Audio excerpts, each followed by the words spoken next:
Fala pessoal, bom dia, boa tarde, boa noite. Espero que vocês estejam bem, tá? Hoje nós vamos bater um papo aqui em física. Vamos falar de transferência de energia térmica, tá? Então, esse vai ser um papo bem tranquilo e gostoso. E aí depois nos próximos vídeos a gente faz alguns exercícios, ver como é que isso aparece, tá? Então, primeira coisa, o que é energia térmica, tá? Eu vou escrever um pouquinho devagar aqui, mas energia térmica é a energia potencial mais a energia cinética associada ao movimento das moléculas. Lembra que temperatura é uma medida de agitação molecular? Então, energia térmica tem a ver com a agitação molecular. Você vai pegar, como se pegasse de cada moléculazinha componente de uma substância e pegasse a energia potencial dela e energia cinética. Energia potencial e energia cinética a gente conceituou em alguns vídeos atrás, não é verdade? Então, essa é a ideia de energia cinética, energia potencial e cinética das moléculas, associado à agitação molecular. Beleza? Agora, para falar de transferência de energia, basicamente eu vou responder uma pergunta seguinte: quanto de energia térmica é necessário eu jogar em um produto, em uma substância, para que ela esquente 10 graus Celsius, por exemplo, tá? Então é esse tipo de pergunta que nós vamos responder. Ou, por exemplo, quanto de energia térmica eu preciso para degelar uma porção, uma massa de gelo, tá? Por exemplo, um iceberg, né? Ou, por exemplo, um cubo de gelo. Quanto de energia? Ou, melhor dizendo, imagine que eu tenho uma água que contém sais. E uma das formas de eu tirar essa água é vaporizando ela inteira, porque daí os sais ficam embaixo e você colhe só o vapor d'água. Quanto de energia eu preciso fornecer para essa quantia de água para que eu obtenha essa água na forma de vapor? Tudo isso nós vamos ver quanto, né, nós vamos quantificar na aula de transferência de energia térmica, está dentro da parte de termodinâmica, ou como chamam em alguns lugares, calorimetria, né? A medida de calor, que é a transferência de energia térmica. Então, basicamente, a primeira coisa, quanto de energia eu preciso? Eu vou tentar escrever isso aqui, que minha mão está difícil. Quanto de energia térmica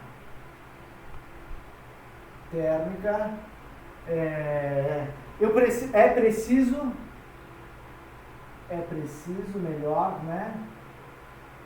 É preciso para esquentar algo. Ou esfriar também. Quanto de energia térmica eu preciso retirar de algo para se congelar, por exemplo, ou para esfriar algo, tá? Então, note, pessoal, esfriar algo, uma substância. Aqui ficou apertado, né? Uma substância. Beleza. Essa pergunta ela vai ser respondida matematicamente, e aí esse quanto de energia térmica nós vamos chamar de Q, tá? Então note que eu estou falando em, nossa, isso é muito importante falar. Dá uma olhada, eu estou falando de esquentar ou esfriar. Note que eu não falei por enquanto, derreter, nem solidificar nesse termo agora, né? Agora, neste momento. Eu vou falar daqui a pouco sobre derreter ou vaporizar algo, ou solidificar ou condensar algo. Neste momento, eu vou apresentar a maneira de quantificar apenas quanto de calor é necessário para esquentar ou esfriar uma substância. Então, quanto de calor é necessário para esquentar ou esfriar uma substância? Então, essa energia térmica é igual. Bom, quanto de calor eu preciso fornecer para quanto de substância? Então, a primeira coisa que vem na fórmula é a massa. Por quê? Porque, concorda comigo? Se eu tiver 1 kg de água, 1 litro de água, eu preciso de X calorias ou X joules para esquentar ela. Agora, se eu tiver 10 litros de água, se tiver um mar inteiro, se tiver um iceberg, então depende da massa. Segunda coisa que vai depender, um Czinho, chama calor específico. Esse calor específico, obviamente, ele tem a ver com a substância. Concorda que é diferente eu degelar água do que degelar uma substância areia, ou um plástico, ou qualquer outra substância que você imagine, né? Borracha. Então, o calor específico, ele depende do material. E, basicamente, você pode entender ele de um jeito facial. Você pode pensar que ele é a dificuldade que algo tem de esquentar ou esfriar. Esquentar ou esfriar. A dificuldade. Então, quanto maior o C, mais difícil é de esquentar algo. Também é mais difícil de esfriar. E quanto o C for pequenininho, aí fica mais fácil de esquentar. Ele esquenta muito rápido, mas também esfria muito rápido. Beleza? Os materiais se comportam dessa maneira. E por último, depende de quanto eu quero esquentar ou quanto eu quero esfriar. Imagine que eu queira elevar em 10 graus Celsius, ou imagine que eu queira elevar em 20 graus Celsius. Tudo isso tem a ver com calor. Se eu quiser elevar em 20 graus Celsius, eu vou jogar um certo calor. E se eu quiser elevar a temperatura em 1000 graus Celsius, eu preciso de muito mais calor. Então, aqui vai também o quanto eu quero elevar de temperatura. Qual é a variação de temperatura? Então, o meu objeto está a 10 graus, eu quero levar ele para 100 graus, eu estou variando 90 aqui. Beleza? Então, a quantidade de calor, ela vai ser quantificada como a massa do que você quer mudar, o calor específico que tem a ver com o material daquilo que você quer esquentar ou esfriar, multiplicado pela diferença de temperatura, o quanto de temperatura você quer mudar. Tá? Esse é o calor que você precisa calcular. Então, essa é a energia necessária para esquentar ou esfriar alguma coisa. Beleza? Tá. Agora eu vou escrever alguns calores específicos aqui, ó, que você precisa conhecer. Então, anote aí, ó. Eu vou anotar aqui de verde, aqui, ó. Então, o calor específico que você precisa conhecer. O calor específico da água líquida, né? Da água líquida. O calor específico da água líquida vale 1,0 e a unidade vai ser calorias por grama vezes grau Celsius. Pensa nessa unidade. Tem caloria em cima e grama e grau Celsius embaixo. Pensa só, caloria em cima. Grama corta com a massa que vai ter grama em cima. Grau Celsius embaixo corta com grau Celsius em cima. Sobra só caloria, que é a unidade de energia mesmo, unidade de calor. Então, o calor específico da água líquida é 1.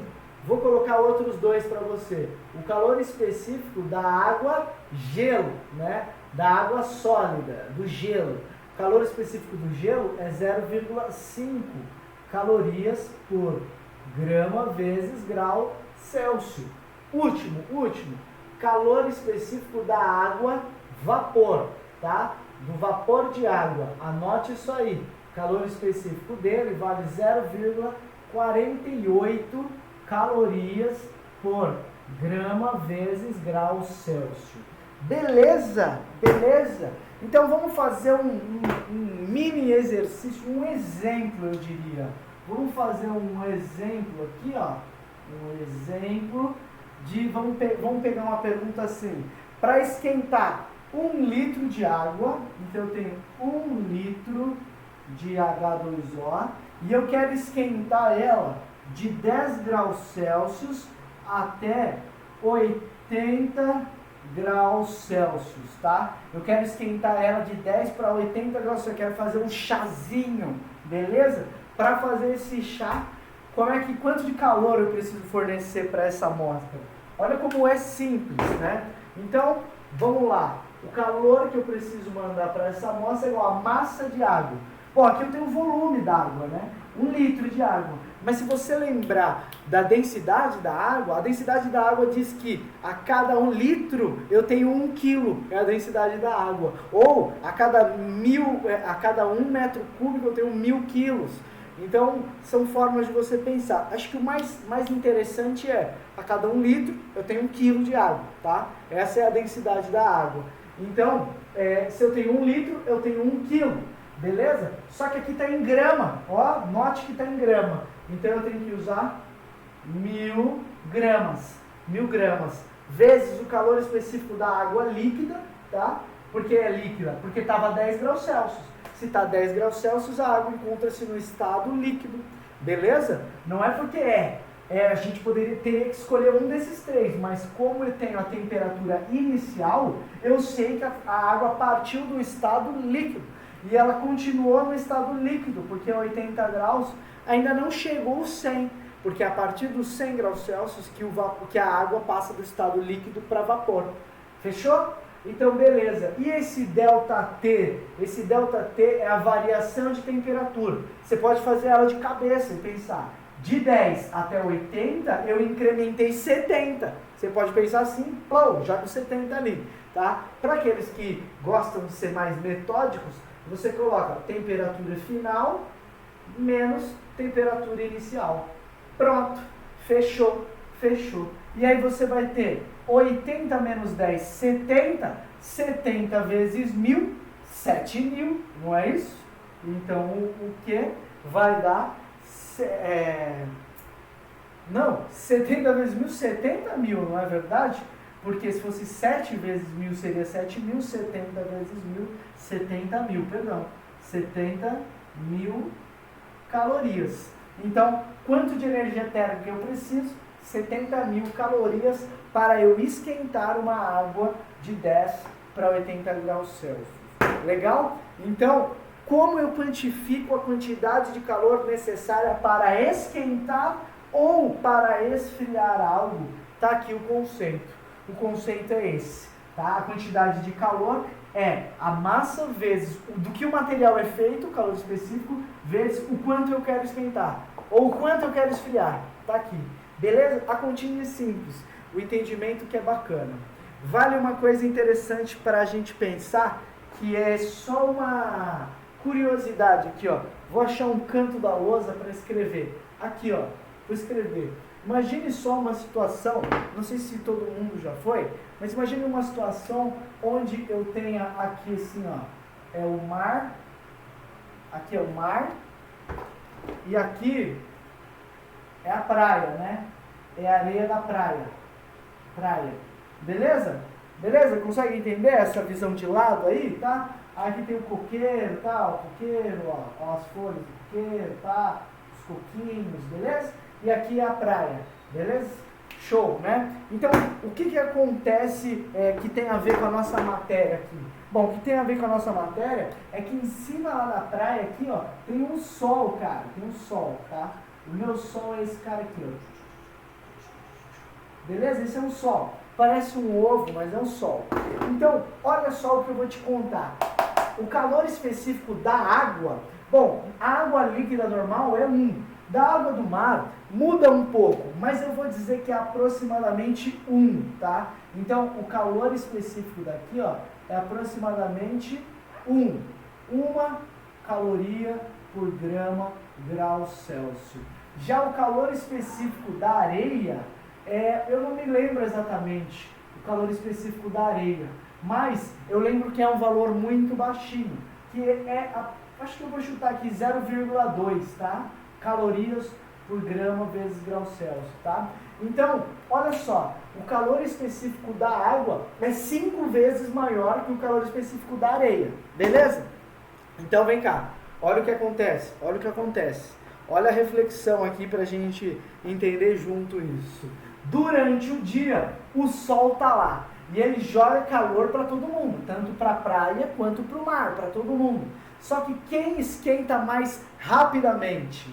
Bom, vamos analisar? Quem esquenta mais rapidamente, esse calor específico é menor. Se a gente pensar no Q é igual a MC ΔT, quanto menor o valor, menor calor eu preciso mandar. Então, a praia esquenta muito mais rápido.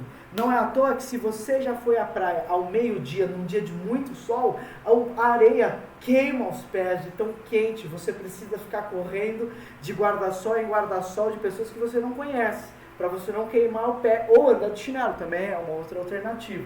Então, o que acontece durante o dia? Aqui fica muito quente. E a água do mar? Ela vai esquentando também, mas esquenta mais devagar. Por que ela esquenta mais devagar? Porque tem um calor específico muito alto. Então ela vai esquentando, mas esquenta mais devagar. beleza? E o que isso acontece? Acontece então que o ar aqui fica muito mais quente. O ar aqui fica mais quente, porque está em contato com a areia da praia, que faz aquele mormação. Então, se o ar está mais quente, não sei se você vai lembrar disso, algo que está quente, ele tende a se expandir. Porque quanto mais quente, as moléculas estão muito agitadas, por elas se baterem muito, tende-se a expandir o volume daquela substância. Então, a substância que é o ar aqui, o ar começa a ficar muito quente, né? Aqui fica ar quente. Se o ar está quente, o volume se expande. Se o volume se expande, gente, vamos lembrar uma coisa para vocês aqui, ó. Densidade é massa sobre volume, tá? Densidade é massa sobre volume, beleza? Densidade é massa sobre volume. Se o ar está quente, o volume cresceu, o volume está no denominador, a densidade diminui. Se a densidade diminui, esse ar quente que está aqui, o que ele faz? Ele vai para cima. Por quê? Porque a densidade diminui. Lembra que as coisas menos densas vão para cima? Se você jogar um óleo dentro da água, aquele óleo é menos denso que a água, então ele sobe todo, tá? Ele sobe todo, o óleo fica todo em cima. Então esse ar quente que está aqui, ele sobe. E aí fica uma zona aqui, ó, vazia. Quem dá lugar a essa zona? O ar que estava aqui do mar. E aí ele vem e invade a praia. E aí você tem de vez em quando essa sensação de um ventinho gostoso chamado brisa do mar, tá? Brisa do mar.